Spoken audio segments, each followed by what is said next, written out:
Hey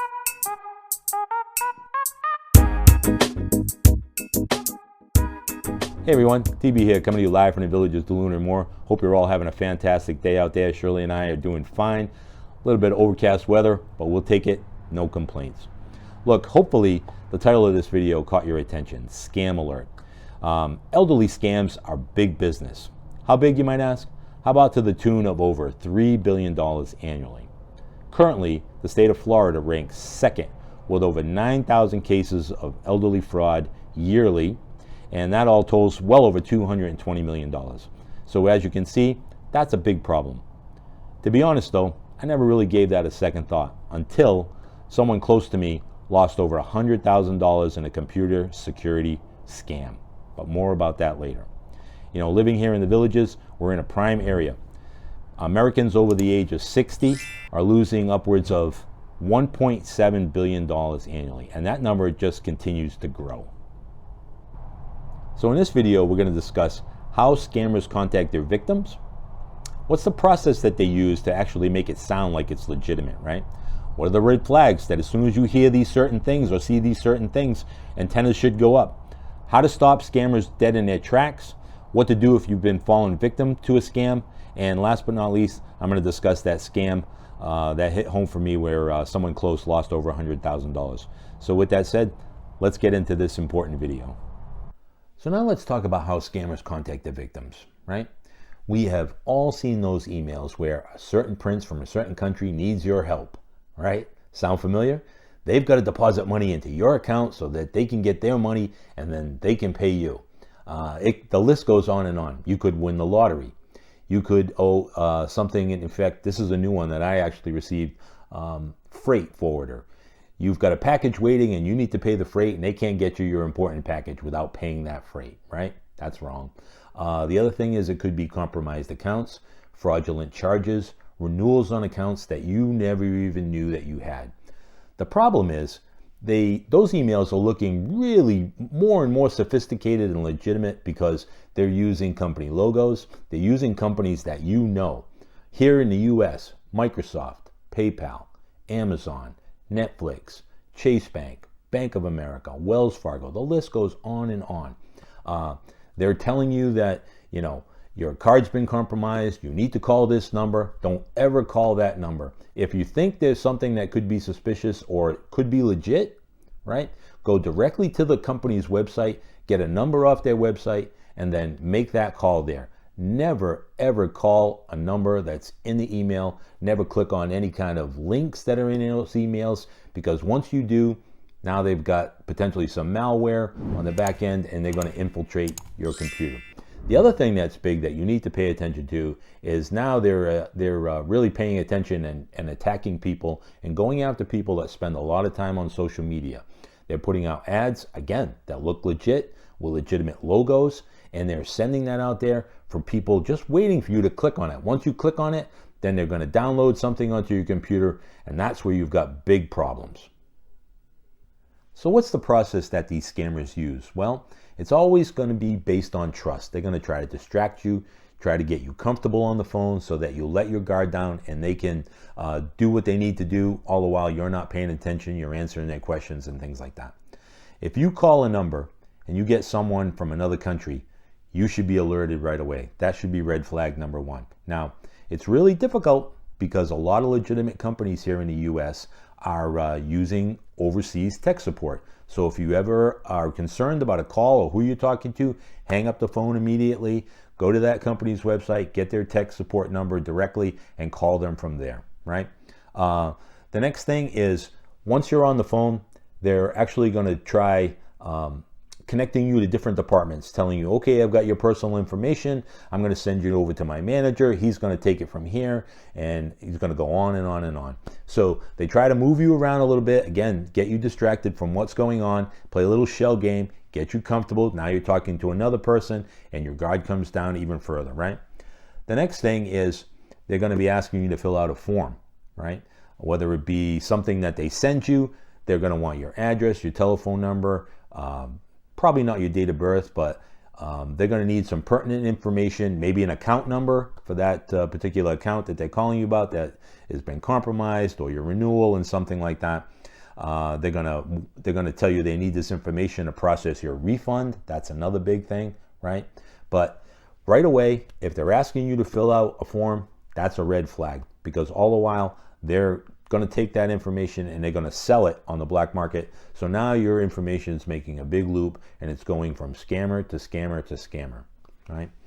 The next red flag should be anyone asking you to go and download some remote access software. That's a big problem. You should never give access to anyone, whether it be tech support or anything like that. If you have any concerns, go to the company directly and make sure that that's legit. Giving someone remote access to your computer is pretty much game over. They'll now have access to your bank accounts, your passwords, your webcam. They can access your computer while it's running, and certainly do what they need to do. They can manipulate your accounts. They can take money out, send it to somewhere else, and then once it's sent, it's gone. So what type of software are they actually using? Well, here's some red flags. Again, they should go off immediately. If someone asks you to download AnyDesk or TeamViewer or Remote PC, those are their vehicles into your computer. From there, they can lock your computer. They can change the passwords once they're in. They'll gain all your personal information, and they can do pretty much whatever they want to do. They can watch you on your own webcam to make sure that you're not in the area while they manipulate your computer in the background and take all your money, or do wire transfers or something to that effect that all in all will hurt you. They can continue to come back if you're not paying attention that whole day, 2-day period, maybe longer, depending. Again, if you're not paying attention, they can just keep coming back and whittle down your bank account, steal more and more personal information. And once they have that, they're just going to keep moving on. And sometimes you're no wiser to what's going on, because you've been trusting. You think you're talking to someone that's legit, and it really just is not. So how can you stop scammers in their tracks? Well, if unfortunately you've gone to the point where you've actually downloaded the remote access like AnyDesk or Remote PC or TeamViewer, remember, keep those names in mind, because that's the software that they use. You can watch what's going on. They're moving their cursor around. All the while they're talking to you. Don't be distracted by the conversation, because that's what they're hopeful. You're going to be distracted. You're not paying attention. Pay attention. Ask questions. Watch what they're doing. If they're trying to change passwords, that should be a red flag. Again, immediately power off your computer. Close it. Pick up the phone, call law enforcement. They're a great resource. They can help you. They're aware of all these scams that go on right away. Take that computer, go down right to Best Buy, go to Geek Squad, and tell them what's going on, and they can access it, and let a professional take care of that, and make sure they shut those guys down and block them from accessing your computer further. So there's so many different types of scams out there. It's tough to keep track of. I mean, people are just normally trusting, right? If someone calls you, if something looks legitimate, you're going to kind of go with it because you want it to be true. You're expecting it to be true. You don't think that someone's going to call you over the phone or contact you via email where you've got a refund coming or you've been charged something that you shouldn't have been charged. You're normally thinking that if you call one of these numbers, you're going to get the help that you need, and it's just not always out there. So you should be aware of what's going on, right? To recap, what they're going to try and do is they're going to gain your trust, right? Distract you from what's going on. They're going to ask you to download remote software. They're going to ask you to fill out a form. You need to contact law enforcement immediately, right? Never give access to your computer. Never give anyone remote access to your computer.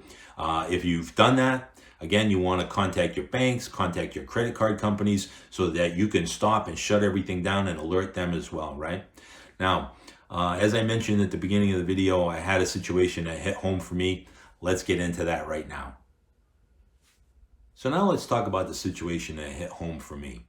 I picked up the phone, called a friend, and was talking with them and asked them how they were doing. And they said to me, well, everything was going great until yesterday. And immediately I'm like, well, what do you mean? What happened yesterday? Well, Apparently, they were on their social media, checking out their Facebook, checking on their kids, commenting, doing all the things that normal people do. And apparently, they clicked on something, whether it's an advertisement or some kind of retail advertisement, something that they clicked on. They thought nothing of it, read whatever the story was or something like that, and closed up their computer, went to bed that night. Well, the next morning, they woke up, opened up the laptop, and turned it on, and immediately, big warning letters, warning, your computer's been hacked, your computer's locked, call this number. What did they do? They called the number. They were connected to someone overseas that said that they could help, and that they needed to gain remote access to their computer, which they allowed them to do, talking them through it, bouncing them around from department to department, manager to manager, again, getting them to let their guard down. All the while, they've got the access to the computer. He's spouting off confirmation numbers. Write this down. You need to write this down. Write that down. Asking them all these different questions. They did that. And he went through the process. And one of the things that was really alarming to me was they said they were from Microsoft. Now, this particular person uses an Apple computer. Now, if you know anything about that, there's not many people that run Microsoft software on an Apple computer. Can it be done? Absolutely. But they did not have any Microsoft software. So right away, they should have known, their antennas should have gone up, a red flag should have been flashing that, hey, I don't use Microsoft. Why are you talking to me about Microsoft on my Apple computer? What they should have done was shut that computer immediately, turned off, hung up the phone, and took the computer over to the Apple store and let those guys take a look at it. I'm pretty sure that if they'd done that, everything would have been fine. Well, he proceeded through this call, gave them remote access, and what happened was, thought everything was fine, legit. He left the house, and then I guess something struck him where he started to rethink things in his mind. He called his bank, and lo and behold, found out that $75,000 has been wire transferred, had been withdrawn, and sent to another account. He's stunned, right? Right away, his heart sinks. Now he comes back home, he opens up his computer, he can get in, but he has some cryptocurrency, all totaling about $25,000 worth of cryptocurrency. He goes into the account's reading zero. They've taken that cryptocurrency, they sold it, transferred it over to another account. That money is gone. Well, luckily enough, the bank took care of the cash that they had stolen from him, $75,000 worth. He got that back. But the $25,000 in cryptocurrency was gone forever. There's no process to return that. It goes, if you know anything about cryptocurrency and the transfers, we're not going to get into any of that. But once you send that money to someone or to some wallet, it doesn't really go to a person, so they can't track it.